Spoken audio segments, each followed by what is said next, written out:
My name is Wilbur and this is my story. You'll sign those divorce papers today and free my daughter from this miserable marriage, Wilbur, and you'll crawl out with nothing. Jackson Willow slammed his hand down on the table furiously. Wilbur's jaw clenched at his father-in-law's cruel words. Miranda Willow, Wilbur's mother-in-law, sneered from across the table. You're just a beggar we fed for 3 years. Now get out like the dog you are. This wasn't about Ivonne, his wife, not really. It was about her new rich lover, a bigger payday for the Willows. Wilbur knew exactly what they were planning. Too bad they had no idea who they were playing with. Chelsea, the youngest Willow, slammed her palm on the table. Dad, Mom, did you forget? If Wilbur hadn't given us that $50 million 3 years ago, you'd still be rotting in that dusty grocery store. Yvonne's eyes narrowed like knives. Shut up, Chelsea. So what if he handed us money once? We built the Willow name bigger. He's got nothing to do with it now. He's just a freeloader. Enough, Jackson barked. The divorce is final. Chelsea's shoulders slumped. She bit her lip, staring at the floor, powerless. Wilbur let out a dry, humorless laugh. Except for Chelsea, they were all the same snakes. They didn't know that they'd just set their own house on fire. Wilbur stood, voice low and steady. I'll think about it. With that, he walked to his bedroom. Wilbur stepped into the shower, the water beating down his bare back. A ferocious dragon's head sprawled across his skin. It wasn't ink, but a mark he'd carried since birth. That mark gave him a power no one could fathom. The Willows thought they'd thrown him away like trash. They forgot who he really was. Soon, they'd remember exactly what kind of man they betrayed, and what he could unleash. Once he was Trevor Penn, the Abyss Commander, a ghost in the shadows, the man who built the Cape Consortium and crushed empires for fun. He gave it all up for peace, for his grandfather's dying wish, to marry Ivonne and repay an old debt.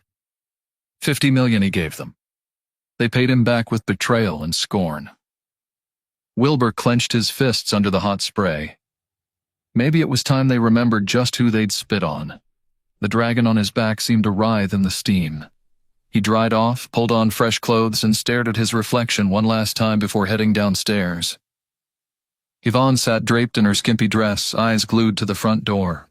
Jackson and Miranda wore their fake smiles like masks. Maids bustled past, setting flowers. Seemed like a celebration, but for what? Before Wilbur could even open his mouth to ask, the front door slammed open. A man in an expensive suit swaggered in, fake charm oozing off him like cheap cologne. Jackson's grin was vile. Mr. Woods, right on time. Come in, come in. Yvonne practically jumped into Blake Woods' arms, her skimpy dress leaving nothing to the imagination, not even in front of her husband. She giggled like a teenager. Wilbur just sat there stone-faced. Blake sized him up like a rotting animal. So you're Wilbur Penn? Wilbur didn't flinch. Yeah, and you? Blake flashed a toothy grin. Blake Woods, CEO, Woods Corporate. Wilbur tilted his head, voice dry. Name rings a bell. Blake leaned in, eyes glittering with mock pity. Heard you've been married 3 years and never even touched her. Is that true? Wilbur held his stare. It is?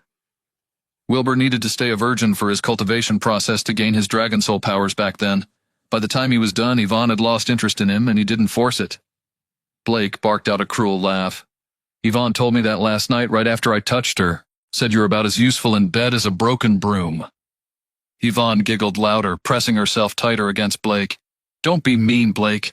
Poor Wilbur can't help it. But none of them knew the man they mocked was about to sweep them all into ruin. Wilbur's eyes stayed dead calm. So she was with you last night? And she tells you everything, huh? Blake's grin widened. Oh, we didn't just talk. She showed me all the ways you couldn't satisfy her. I wonder, how could you resist such a hot woman like her? Or is that you can't perform in bed, huh? Wilbur just shrugged. She does deserve better. Hope you're it. Blake snorted. I am. Look around, Wilbur. Woods Corporate is worth billions. We're about to lock down a $5 billion deal with the Cape Consortium. And you? Wilbur's smile was ice. Cape Consortium's in Seachertown now? Blake puffed out his chest. That's right, and you? You'll be on your knees begging me for leftovers. If only they knew that the man they just humiliated was the founder and real owner of Cape Consortium. They'd just torn open their own graves, and they didn't even know it yet. Blake sneered. Jesus, you're useless. Cape Consortium's a global giant and you don't even know they're here? What rock were you rotting under? Miranda snapped. He's garbage. 3 years of free meals and free rent. We should have dumped this bum sooner. Wilbur let out a cold, short laugh. If only they knew. Wilbur was the ghost who built the Cape Consortium while they fought over crumbs. He watched the maids fuss over the table, lavish dishes, gold cutlery, a pathetic show for a family about to eat dirt. Jackson forced a smile. "Mr. Woods, please sit. Eat with us." Blake stood smug, Ivonne clinging to his arm like a cheap ornament. Wilbur checked his watch. "Lunch already? It's barely 10. Ivonne leaned in closer to Blake, her voice dripping poison. "Ignore him, baby. He's jealous because you can actually give me what I want." Wilbur's smile turned to steel. They thought they'd humiliate him into crawling away with nothing. They'd regret it. Every single insult would cost them. He gave them a final chance. "Fine. Pay me back the $50 million that I gave you. I'll walk away clean. Deal?" Miranda laughed in his face. $50 million? We gave you a roof, food, and our name. You should be paying us. Jackson sneered. "The Willows made you. Don't forget it." Wilbur almost pitied them. Snakes hissing at a dragon. They had no clue the man they'd mocked owned the very empire about to bury them alive. He turned for the stairs. "Enjoy your meal. Eat up while you still can." Back in his bedroom, Wilbur sat on the edge of his bed, phone in hand. He dialed. A bright voice answered on the first ring. "Boss, finally you called." It was Layla Chesler, top hacker, ex-military sniper, now his security chief at Cape Consortium.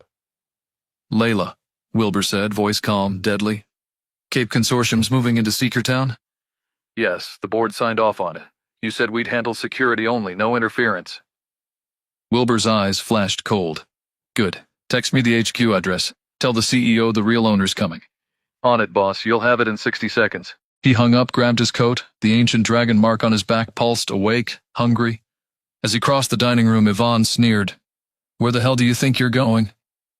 Wilbur didn't break stride. "Got something to handle." Ivonne laughed, poison dripping. "You?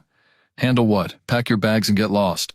He stepped outside. For years, Wilbur gave them his loyalty, his money, his name, and they paid him back with betrayal and shame.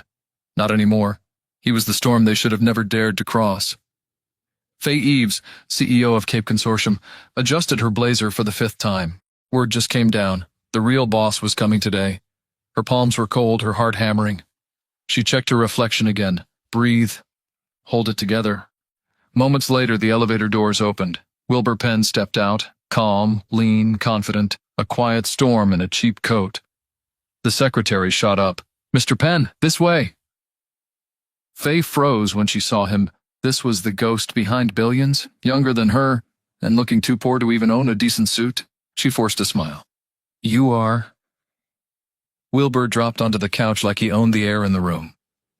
"Wilbur Penn." Faye scrambled, pouring tea with trembling hands. "An honor, boss." Wilbur studied her. Sharp suit, clear eyes, no nonsense. "Good, straight to business," he asked. "You're investing in Woods Corporate?" "Yes, sir." "Pull the plug," Wilbur said, voice like a blade. "I want Woods Corporate stripped and under our thumb inside a week. Can you handle it?" Faye blinked. "A week? That's impossible." But she squared her shoulders. "Consider it done. Keep my name out of everything," Wilbur added, standing. "No leaks of my identity." "Yes, sir." She walked him out and nearly choked when Stanley Lewis barged in, crashing right into Wilbur's shoulder. Stanley scowled. "Are you blind, moron?" Wilbur's eyes went dead cold.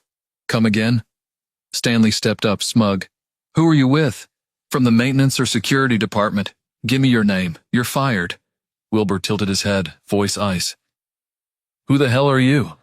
"Stanley Lewis, VP, Cardin Province Branch. I run this place now. You're done." A muscle ticked in Wilbur's jaw. Faye's stomach twisted. "What's happening here?" Stanley sneered. "Faye, this clown ran into me. He's out." Faye's eyes darted to Wilbur. One heartbeat, then she slapped Stanley so hard it echoed. Crack. Stanley reeled, gripping his cheek. "What the hell, Faye?" "You're fired. Get out," she hissed. "You can't. The HQ sent me here," Stanley sputtered. Faye shoved her phone at him. "Call them." Stanley's face drained as he heard the voice on the line, a single barked order, and he started to tremble. Then his eyes rolled back. He hit the marble floor, out cold. Faye's hands trembled. "I'm so sorry, Mr. Penn. This won't repeat." Wilbur shook his head, voice calm but sharp. "It's not your fault." He turned and walked out without looking back. It was almost afternoon when Wilbur stepped back into the Willow mansion. His in-laws were nowhere to be seen, no surprise there, and his wife was on the living room couch, tangled up with Blake, kissing him like Wilbur didn't exist. He turned to head upstairs when Yvonne's voice snapped through the air. "Stop right there." Ivonne sauntered over, hair a mess, lipstick smeared from Blake's mouth. She didn't even bother hiding it. Blake swaggered behind her, shirt open, that rat grin plastered on his face. Yvonne's smile was poison. "Look at you. I'm screwing another man in front of you, and you just stand there? You're not even a man." Wilbur's voice was calm. "You stopped seeing me as human long ago. Fine, but push me again, you'll see what I really am." She swung at him, but Wilbur caught her wrist mid-air, his grip iron, unyielding. Yvonne flinched, shock flickering in her eyes for the first time. Blake lunged. "Let her go, you worthless—" Wilbur's dragon soul surged under his skin, a savage, ancient power begging to break free. He forced it down, refusing to unleash the dragon yet. One controlled kick and Blake hit the floor, gasping like a dog. Wilbur dropped her wrist. She stumbled back, rattled. He stared them both down. "Next time you lay a hand on me, you'll crawl out of this house with broken bones."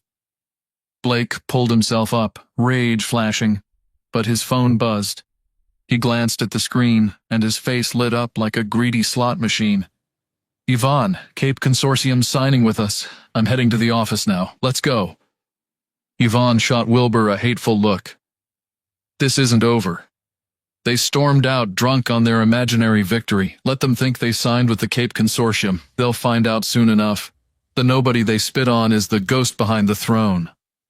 Blake swaggered into Cape Consortium's office, grinning like a fool as he sat across from Faye. "Miss Eves, it's a pleasure. Let's get this signed and done, shall we?" Faye slid a thick stack of documents to him. "Here's the agreement. Once you sign, the $5 billion is yours." Next, Blake flipped through, then his face fell. "Wait, this says your people get seats on our board, a lot of them." "Of course." Faye's tone turned cold, eyes razor sharp. $5 billion isn't pocket change. We're not handing you a blank check. "But this gives you majority control. You can kick me out whenever you want," Blake stammered. Faye leaned forward. "Mr. Woods, your company is drowning. Cape Consortium is the only thing keeping you afloat. Don't kid yourself. You need us more than we need you." Blake's throat went dry. He'd hoped to play Cape Consortium, unaware that he was the one getting played. Faye smiled sweetly. "Sign it or walk away. Just know you won't get a cent anywhere else." Blake's hand trembled over the pen. If he backed out now, he'd lose everything. But signing meant giving up control, and Wilbur's grin flashed through his mind like a ghost. He swallowed hard. This was his trap now, and Wilbur was waiting at the end of it. "I'll sign." And Blake scribbled his name without further argument. Faye crossed her legs with a satisfied smile, then she stood and extended a hand. "Welcome aboard. The funds will hit your account shortly. Check your phone." Blake jumped up eagerly to shake her hand. "Thank you. Really, thank you. Goodbye, Mr. Woods." Faye's tone chilled as she withdrew her hand. Blake bowed awkwardly and left, practically skipping. As the door shut, Faye muttered under her breath, "What an idiot." Wilbur stepped into the living room. Jackson, Miranda, Ivonne, and Blake lounged on the couch, laughing like hyenas feasting on a carcass. He turned to leave, but Yvonne's voice dripped poison behind him. "Wilbur." He paused, eyes cold. "What?" Ivonne flashed a sugar-sweet smile that didn't reach her eyes. "Blake just got $5 billion from Cape Consortium. We're unstoppable now." Wilbur's lips curled into a faint smirk. If only they knew that money was the bait, not the prize. His jaw barely twitched. "And?" Yvonne's grin twisted cruelly. She clung to Blake's arm, rubbing it in. "Blake's staying over tonight, in my room. Don't step out of your room if you don't want to see how better Blake can perform in bed." Wilbur's stare could have frozen fire. His voice dropped to a knife's edge. "Fine, I'm done too. Let's divorce tomorrow." Yvonne clapped like she'd won the lottery. "I hope you won't back out." Miranda snorted, full of venom. "And don't think you'll get a penny." Wilbur's lips curved in a ghost of a smile, but his eyes were ice. "Whatever you say." Blake leaned back, arrogance dripping. $5 billion in his pocket, the Willow fortune within reach. He didn't know he was already sharpening the knife to gut them all. Just then Chelsea stormed in, eyes blazing. "How could you do this?" She glared at her family like they were poison. "Without Wilbur, you all are nothing." Jackson barked, face twisted. "Shut your mouth. You think you know better than us? Your family?" His roar slapped the air. Chelsea flinched, then her eyes went dead. "You're not my family." She pointed at them, voice trembling with fury. "Rot together, I'm done." Chelsea turned and left without a single glance back. A door slammed like thunder. Jackson shifted, but Miranda scoffed, "Ignore her, she'll come crawling back when she's broke." Wilbur's eyes cut through them, calm and merciless. "I'm leaving. See you at the court tomorrow." He turned, the smirk on his lips coiled like a serpent. Tomorrow they'd see what happens when a sleeping dragon wakes up hungry. Wilbur strolled down the street, mind already plotting the next move. An hour later, a sharp scream sliced the air. Wilbur's eyes snapped to a 4-year-old kid standing frozen in the middle of the street as a car barreled straight at him. The driver slammed the brakes, but it was too late. Wilbur didn't hesitate. One stomp, dragon power surging, the concrete split under his shoe. He shot forward, silver light flaring invisibly around him. In a blink, he snatched the kid, tapped off the car's hood, and landed on the sidewalk like he'd just stepped off a curb. He set the trembling boy down and ruffled his hair. 2 seconds, that's all it took. The mother grabbed the kid, sobbing. The driver climbed out and froze. "It's you," both Wilbur and the driver said at once. Wilbur's lip twitched. What a coincidence. "I'm so sorry, Mr. Penn. I should have been paying attention. Are you hurt?" Faye's face was pale, eyes wide. "Nothing serious." Wilbur flicked dust off his shoulder. He turned to the mother. "He's fine?" "Yes, thank you, thank you. I only stepped away for a second." Her hands shook as she hugged the boy tighter. Wilbur gave her a nod. "Watch him better next time." A small crowd gathered, whispering. Wilbur shot Faye a look. "Let's go." She scrambled to open her car door. Wilbur got in, lit a cigarette, and stared out the window.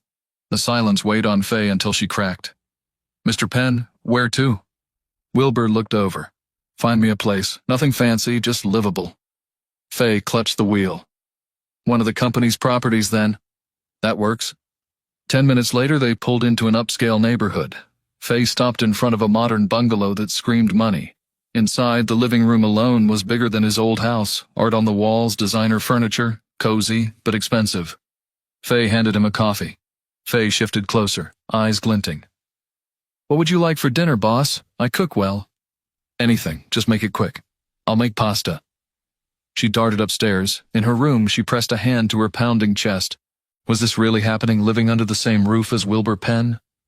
She slipped into a silky nightgown, not too revealing but enough to tease when she moved. One last look in the mirror. Then she headed downstairs. Wilbur sat in the silent living room, the glow of his cigarette tip the only light in his eyes. Faye busied herself in the kitchen, and the glass partition made sure he saw everything. He watched her back, the sway of her hips, the flash of pale skin. A tiny hook in his smile. Does she really think she's hunting the wolf tonight? Minutes later, she set a plate of pasta down in front of him, leaning forward just enough. Wilbur didn't even blink. "You've got something here." He reached out, his fingers brushing the lace edge of her gown. A shiver ran up Faye's spine. "What? What is it?" Faye froze when Wilbur's hand brushed her chest. Her mind raced. Push him away? Give in? Laugh it off? But Wilbur just plucked something off her nightgown collar, lips curling in a cool smile. "One of your hairs almost fell in the pasta." Faye's shoulders sagged with relief. Her heart pounded so loud she wondered if he could hear. "Sorry, my hair's been falling lately." Wilbur forked up another bite, unfazed. "No harm done. Sit, eat with me."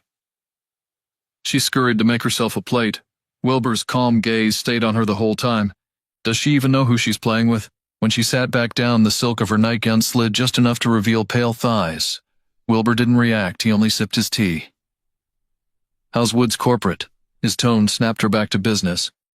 Faye straightened, voice steady now. "We signed the $5 billion deal today. Our people are already inside their board. We'll take full control soon." Wilbur gave a slow nod. "Good." Faye pushed on. "I told our people to comb through their books. Fraud, tax holes, there's dirt. I'll have proof soon." "Ahead of me, huh?" he said, amusement curling his lip. "I didn't even have to say it." Faye blushed but held his gaze. "This is why you invested, isn't it? To gut them clean." Wilbur's smile was thin. "Good instincts. Keep them." She leaned closer, breath shaky, but her voice crisp. "Where will you stay now?" "Here's fine," Wilbur said. He tapped his cup. Faye bit her lip. There are guest rooms upstairs. I'm staying there too. Wilbur smirked. Relax, I'm not moving into your bed. Yet. Her face turned scarlet. Wilbur rose from the couch and brushed past her. Show me my room. She pushed the door open, high ceilings, a king-sized bed, and floor-to-ceiling windows. Wilbur looked around, unimpressed. It'll do. You go rest. Keep doing your job well, Faye. She bowed her head. Good night, Wilbur. Wilbur woke from meditation, more refreshed than any night's sleep. He found Faye waiting with a coffee and a car key. Wilbur narrowed his eyes. Aren't those luxury cars? Faye's face stayed blank.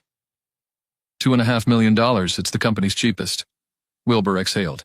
Right, next time get me something that doesn't scream billionaire, yeah? Faye bit back a smile. Got it. Take care, Wilbur. She turned, her blue suit hugging her like a second skin. Wilbur watched her leave, powerful, professional, quietly dangerous. Just how he liked them. His phone buzzed. Yvonne's name flashed across the screen. Where are you? She snapped. Don't you dare chicken out. Wilbur stepped out of his Dorvette, shutting the door with a soft thud. At the entrance, he strolled up to them, Yvonne and Blake waiting in smug silence. Wilbur's eyes flicked to the divorce papers in her hand. Let's finish this, he said. With no kids or assets to divide, the divorce was swift. 30 minutes later, they walked out with divorce certificates in hand. Outside, Yvonne squealed and waved the divorce certificate at Blake. Blake, I'm free. We can get married now. Blake crushed her lips in a sloppy kiss. Wilbur's lips twitched in disgust. You two deserve each other. Yvonne spun on him, eyes flashing hate. Stay away from us. Our wedding will be the grandest in Seachertown. The whole elite circle's coming. Don't show your pathetic face. Wilbur smiled, calm, razor sharp. Big party, huh? Hope you don't regret it. Blake's nostrils flared. He stalked up to Wilbur, chest puffed. Regret? The only regret you'll have is waking up tomorrow. You want to get smashed now or later? Two bodyguards moved in, cracking their knuckles. Wilbur didn't flinch. He just straightened his suit, voice cold as winter. Go on, Blake. Try me. Yvonne scoffed, tugging Blake back. Don't waste your time on trash like him, Blake. Let's go. Blake sneered as he swaggered off. Watch your back, bastard. You're dead the second I feel like it. Wilbur just smiled, eyes glinting. Looking forward to your wedding. They would never guess that his wedding gift was going to be their end. Wilbur drove back to Castleberry. Parking outside the grand house, he glanced around. Time to see what sort of playground he owned now. The neighborhood's garden stretched out like a private park. Wilbur strolled through the manicured paths while he reminisced on his life. His parents vanished when he was a young boy. Dragon Soul awakened at 16. Abyss mercenaries made him feared. Cape Consortium made him untouchable, and yet one woman's betrayal still stung worse than any bullet. His thoughts shattered when a voice barked behind him. Stop, stay back. Wilbur turned. A mountain of a man in a black suit stood arms crossed, blocking his path. Beside him, a young woman steadied an old man's trembling hand. Wilbur's eyes narrowed. Why? You own this park? The suit grunted. No, but don't come closer. Wilbur stepped forward anyway, voice razor sharp. Move, or you'll regret it. The Hulk stiffened, ready to swing, but the old man rasped, voice dry as autumn leaves. Out of the way, idiot. Public park, not my backyard. The bodyguard dropped his gaze at once. Wilbur gave the old man a nod and stepped past, but the girl's hiss stopped him. Rude, she snapped. Wilbur turned, a cold grin on his lips. What did you say? She adjusted her glasses like a shield. I said you were rude. Wilbur's tone dropped to a whisper. Young lady, I don't care about your hierarchy. I was polite enough. Her eyes flared. What's that supposed to mean? Before they could clash, the old man barked a laugh. Ha, son, let it go. Do this dying old man a favor. Wilbur's eyes flicked over him. You're worse than you let on. The girl's face turned crimson. She jabbed a finger at his chest. Say that again. Was I wrong? Wilbur's calm was infuriating. The old man wheezed out a chuckle. Boy, you're good. Tell me, how long have I got? Wilbur didn't blink. A week. The girl gasped, fury boiling over. Her eyes shot to the bodyguard, who stepped up again. But the old man just leaned in, eyes sharp as blades. Can you fix it? Wilbur tilted his head. Why would I bother about fixing you? Who are you? The old man barked a laugh. Who indeed? Go on your way then. Wilbur paused, studying him. Then, suddenly curious, he asked, "What's your name?" The old man straightened, a spark of pride behind his fading eyes. "Benjamin Grayson." Wilbur's brows shot up. "The founding father?" Benjamin waved a dismissive hand. "Just an old man now, nothing more."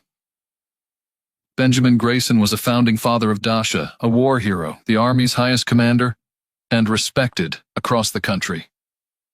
A beat passed. Wilbur's tone softened just a fraction. "You're no ghost yet. Do you want to live? We should talk." Benjamin grinned, eyes twinkling. "Come home with me, then." The girl bristled, eyes like daggers. "Grandpa, he's a con man, you can't trust him." Benjamin snorted. "What's there to scam from a dead man walking?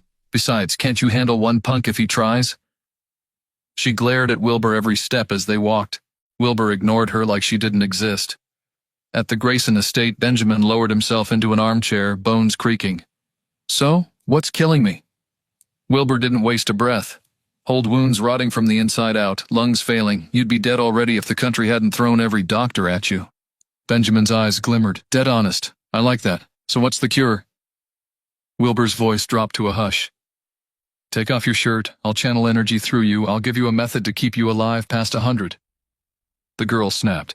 "Absolutely not. Grandpa, you can't believe this. He could be a scammer." Benjamin snorted. "What's the harm in trying?" "Don't say that," she snapped. "What if he drags us down?" Benjamin's voice dropped. "If he's a fraud, can't you handle him yourself?" Wilbur's eyes stayed locked on Benjamin's. "Time's ticking, old man." The girl drew her spear in a flash, its tip inches from Wilbur's throat. "Get out of here, now!" Wilbur's smile was pure ice. "You sure you want to point that at me?" She thought her spear could stop him. She was about to find out how wrong she was. Wilbur frowned. "Relax, I'm not your enemy here." "You're exactly what Grandpa doesn't need," Susan spat, eyes blazing. "I know your type." Wilbur sighed, ready to snap back, but Benjamin raised a hand. "Susan, out." She froze, fists clenched, but stomped away without another word, eyes glassy with unshed tears. Benjamin turned to Wilbur with a raspy chuckle. "That's my granddaughter, Susan. She's stubborn, but she means well." Wilbur shrugged. "No harm done. But tell me, why trust me at all?" Benjamin's eyes twinkled. "Son, I've buried friends and seen men sell miracles in back alleys, but the world's full of secrets we can't explain. A dying man will believe anything, and maybe that's when you see the truth."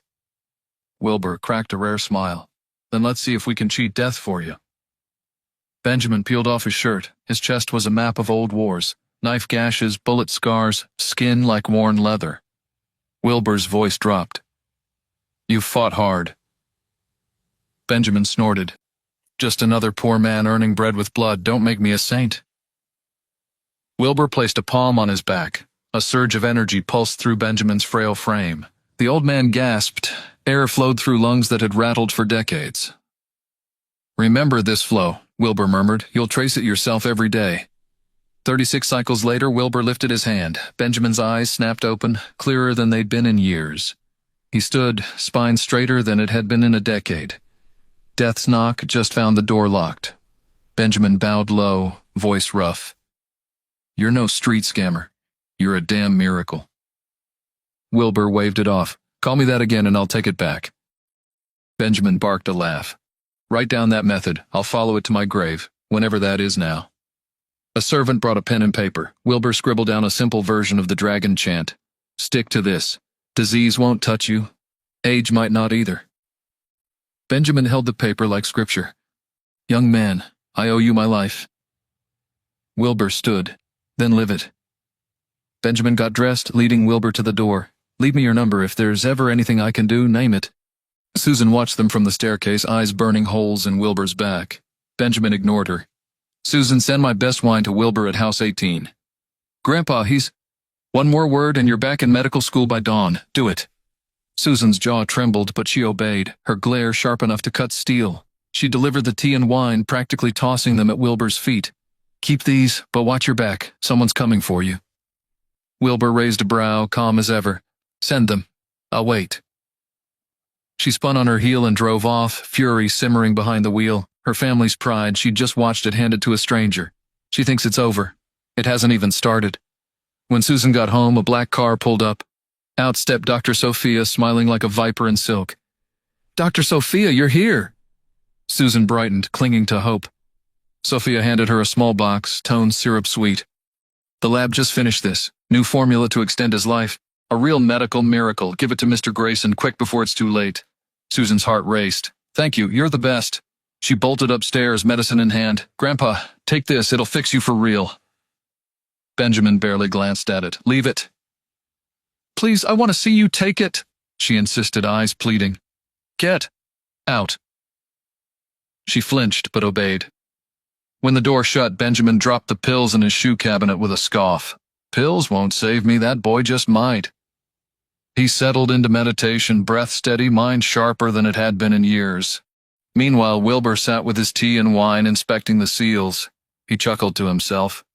"Cheers, Mr. Grayson." Hours passed. He cultivated deep into the night, breaking through another barrier of power. At dawn, a thin ribbon of white aura spiraled from his mouth. Before he could savor it, his phone buzzed.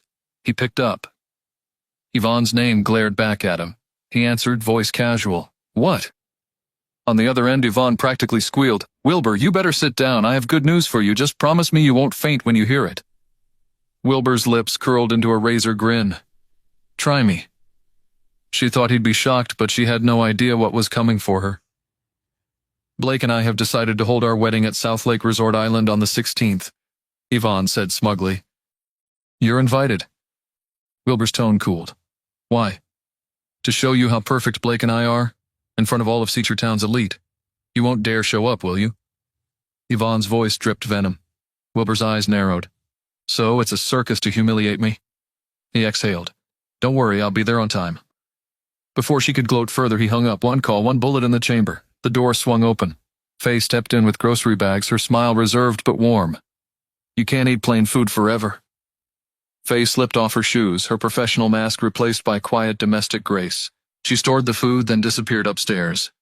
When she returned, she wore a silk dress that brushed her ankles, shoulders bare, hair in a bun. She looked every bit the elegant mistress of a mansion. "I'll start dinner," she said softly. Wilbur only nodded, eyes on the TV. But every now and then his gaze drifted toward the kitchen. A woman like her could ruin a man's resolve in seconds. Dinner was simple, but rich. Chicken peas, mashed potatoes. Faye sat across from him, so graceful that even a spoon seemed regal in her hands. "I'm not much of a cook, I'm sorry," she murmured. Wilbur laughed lightly. "It's perfect." Halfway through, Faye's eyes sharpened. "Wilbur, we found something." Wilbur kept eating. "Go on." "A few directors we planted at Woods Corporate. They hacked Blake's files. There's a proposal named Willow Corp." Wilbur raised an eyebrow. "And?" Faye's tone dropped to a whisper. "He plans to marry Ivonne to get company shares. It's all laid out. Buy stock, become majority shareholder, then file for divorce. He's already drafted the papers." Wilbur's fork paused midair. "He's divorcing her before he's even married?" Faye asked with hesitation. "Wilbur, is Ivonne really your ex-wife?" Wilbur chewed slowly, then glanced at her. "We divorced yesterday. She's marrying Blake next." Faye's fork slipped from her hand, clattering onto the plate. The sound echoed through the room like a gunshot. Wilbur smirked. "Good thing. Gather every shred of dirt on them. I'll show up to their wedding with a gift they'll never forget." "Understood." Faye's mind was already racing. Those two are dead. After the dinner, he stood up. "You've done enough. Rest." Faye watched him disappear down the hall, speechless. Upstairs, she lay awake, replaying the past 2 days. Wilbur, rich beyond belief, stronger than he let on, yet polite to a fault. Not once had he ogled her, never crossed the line. A man like that, and Yvonne traded him for a snake? She scoffed. Not just stupid, brain dead. Her phone buzzed. She picked up. "Miss Eves, we found something new at Woods Corporate," her secretary said quickly. Faye's voice turned sharp. "What did you find?" "There's a mess in their taxes and accounts. It's bad," the secretary replied. "Good," Faye said, her tone cold. "Keep all the evidence safe, and don't let Blake suspect a thing." "Got it, Miss Eves," the secretary said. "Bring in the heads of tax and fiscal crimes. I've got things to report." Faye added, "I'm on it," the secretary replied. Faye hung up, a cold smile on her lips. "Time's up, Blake and Yvonne. Hope you enjoy your last night breathing easy." She turned on her side, heart pounding as Wilbur's face crept back into her mind. Her Her cheeks burned. What kind of man did they throw away? The next morning, Wilbur woke up on time, as always. When he stepped into the living room, he found Faye waiting in a fitted lilac suit, a pencil skirt hugging her curves. "You're up early, Miss Eves," Wilbur said, a faint smile tugging at his lips. Faye dipped her head. He caught the dark circles under her eyes, barely hidden by makeup. "Didn't sleep?" he asked, voice low. Faye's ears turned red. She looked away. "My team found major dirt. Wood's corporate's accounts and taxes, they're cooked. I've already called in the Department of Taxes and Fiscal Crimes. They'll be here today." Wilbur's eyes narrowed, satisfied. "Good. Is it bad?" "Bad enough to bury them," she said flatly. Wilbur smirked, eyes like ice. "Perfect. Then it's time." Faye looked up, breath caught. "Time?" He nodded, voice low and lethal. "To end this game. To stop hiding. Let's reveal who I really am. And watch them beg." How will Wilbur's enemies react when he reveals his real identity at the wedding? What ultimate revenge was Wilbur planning to ruin Ivonne, Blake, and the Willows? What was the secret of Wilbur's dragon soul, and how will it affect his growing relationship with Faye? To know more, listen to the audio series A Dance with Darkness, only on the Pocket FM app. Install the Pocket FM app now within 1 minute to download 10 free episodes before the offer disappears.